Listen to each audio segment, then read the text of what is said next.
जय हिंद एवरीवन। कैसे हैं आप लोग? उम्मीद करता हूं आप लोग सब अच्छे होंगे और अपनी तैयारी को काफ़ी अच्छे से कर रहे होंगे। आज का जो हमारा वीडियो है वो एसएससी जीडी के डॉक्यूमेंट वेरिफिकेशन पे रहने वाला है, क्योंकि मैंने खुद एसएससी जीडी का डॉक्यूमेंट वेरिफिकेशन दिया है। साथ ही मैंने यूपी पुलिस का भी डॉक्यूमेंट वेरिफिकेशन दिया है। तो मैं इन चीज़ों को आपको काफ़ी अच्छी तरीके से एक्सप्लेन करके बता पाऊँगा कि एसएससी जीडी का डॉक्यूमेंट वेरिफिकेशन कैसे होता है, वहाँ पे आपके कौन कौन से डॉक्यूमेंट चेक किए जाते हैं, आपके फॉर्म में कोई मिस्टेक है या फिर सर्टिफिकेट में कोई मिस्टेक है तो क्या आपको वहाँ पे रिजेक्ट कर दिया जाएगा। आपका डोमिसाइल या कास्ट सर्टिफिकेट कितना पुराना होना चाहिए। अगर आपके पास कास्ट सर्टिफिकेट नहीं है तो क्या वहाँ पे आपको रिजेक्ट कर दिया जाएगा या फिर आपको यूआर कैटेगरी में डाल दिया जाएगा। इन सारे सवालों का जवाब आपको इस वीडियो में मिलेगा। इस वीडियो को कंप्लीट देखने के बाद आपको एसएससी जीडी के डॉक्यूमेंट वेरिफिकेशन से रिलेटेड कोई भी डाउट नहीं बचेगा। इस चैनल पर मैं जो भी आपको बातें बताता हूँ, जो भी आपको इन्फॉर्मेशन देता हूँ, वो अपने एक्सपीरियंस से देता हूँ, जो भी मैंने अभी तक के अपने कॉम्पिटिटिव एग्ज़ाम्स की जर्नी में फेस किया है। तो अगर अभी तक आपने इस चैनल को सब्सक्राइब नहीं किया है तो चैनल को सब्सक्राइब कर लीजिए। साथ ही बेल आइकन को भी प्रेस कर दीजिए ताकि जब भी मैं आगे वीडियो डालूँ उसका नोटिफिकेशन आप तक सबसे पहले पहुँच सके। जब आप एसएससी जीडी का फॉर्म भरते हो उसमें जो भी आप डिटेल्स भरते हो, चाहे वो आपका नाम हो, आपका डेट ऑफ बर्थ हो, आपका फादर्स नेम हो, मदर्स नेम हो, या फिर जो भी डिटेल्स भरते हो वो आपके सर्टिफिकेट के अकॉर्डिंग मैच करने चाहिए।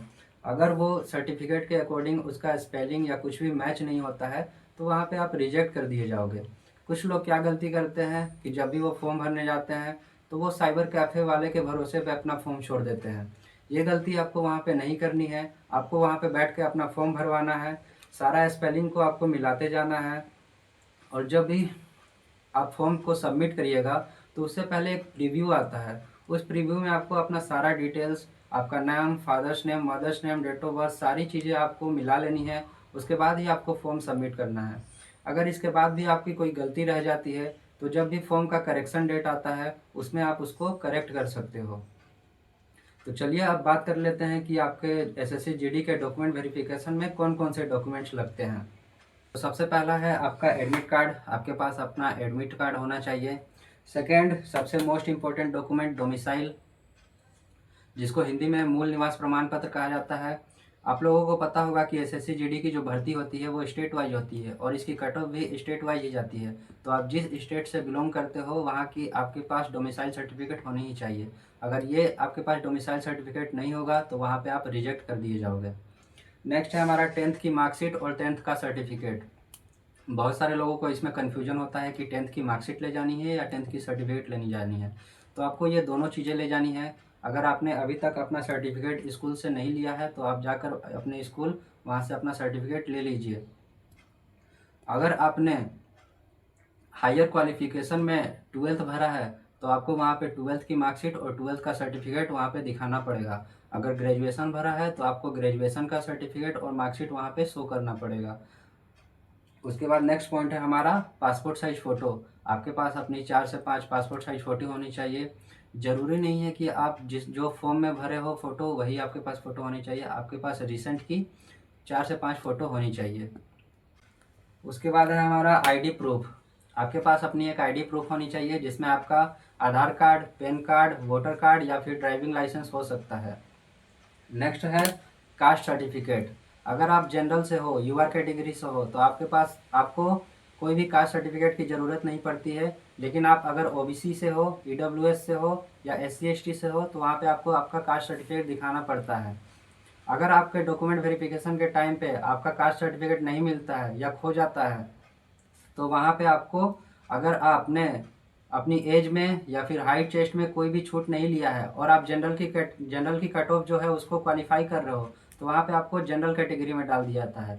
लेकिन वहीं अगर आपने अपने कैटेगरी की छूट ली है, जैसे हाइट में छूट लिया है या एज में छूट लिया है, तो वहाँ पे आपको सीधे रिजेक्ट कर दिया जाता है। उसके बाद है हमारा एनसीसी। अगर आपने फॉर्म भरते के टाइम पे एनसीसी सर्टिफिकेट पे यस किया है तो आपको वहाँ पे एनसीसी सर्टिफिकेट शो ही करना पड़ेगा, क्योंकि आप लोगों को पता होगा कि एनसीसी सर्टिफिकेट के बोनस मार्क्स मिलते हैं। जिसके पास एनसीसी सी सर्टिफिकेट होता है उनको 5%, जिनके पास एनसीसी बी सर्टिफिकेट होता है उनको 3%, और जिनके पास एनसीसी ए सर्टिफिकेट होता है उनको 2% मार्क्स मिलते हैं जो आपके स्कोर कार्ड में जुड़ जाते हैं। अगर आप वहाँ पे एनसीसी सर्टिफिकेट नहीं देते हो तो वहाँ पे आपको सीधे रिजेक्ट कर दिया जाता है।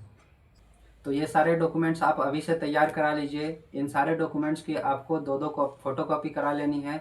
जब भी आप डॉक्यूमेंट वेरिफिकेशन के लिए जाओगे तो आपको फोटोकॉपी के साथ साथ ओरिजिनल डॉक्यूमेंट्स भी ले जाने होते हैं। वहाँ पे आपके ओरिजिनल डॉक्यूमेंट्स भी चेक किए जाते हैं और आपके जो फोटोकॉपी वाले डॉक्यूमेंट्स होते हैं उसको आपको सेल्फ अटेस्टेड करना होता है, जिसका मतलब होता है आपको सारे डॉक्यूमेंट्स के नीचे साइन करना होता है।